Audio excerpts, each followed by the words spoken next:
बिस्मिल्लाहिर्रहमानिर्रहीम। फरमान मुस्तफ़ा सल्लल्लाहु तआला अलैहि वसल्लम, जो मुझ पर एक बार दुरूद पाक पढ़ेगा अल्लाह पाक उस पर 10 रहमतें भेजता है। सल्लु अल हबीब सल्लल्लाहु अलैहि मुहम्मद। मुस्लिम शरीफ की है ये हदीस पाक है। नमाज के अहकाम में है कि वज़ू करते वक्त बिस्मिल्लाह शरीफ पढ़ना सुन्नत मुबारक है। राशिद अतारी न्यू रूहानी इलाज लेकर पेश खिदमत है। एक अमल लेकर आया हूँ, वजीफ़ा लेकर आया हूँ, रूहानी इलाज लेकर आया हूँ हामला ख़वातीन के हवाले से। जिस औरत को हमल हो ना, और बेचारी जो हमल की तकलीफ़ होती है वो उससे बर्दाश्त ना होती हो, या बेचारी कमज़ोर हो जाए ना, तो कमज़ोर होने की वजह से बड़ी तकलीफ़ होती है, या दर्द बर्दाश्त नहीं होती है।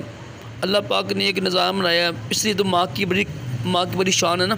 कोशिश करें किया करें अपनी बीवियों का ख्याल रखें, ख़ास तौर पर हामिल जब हामला हो ना, तब अच्छी खुराक दें, दूध दें, फल दें, सेब लाजमी दें, अखरोट बादाम जितनी तफ़ीक है ना लाजमी खिलाएं, क्योंकि ये जब यानी बच्चा होता है ना फिर उसमें आसानी हो जाती है।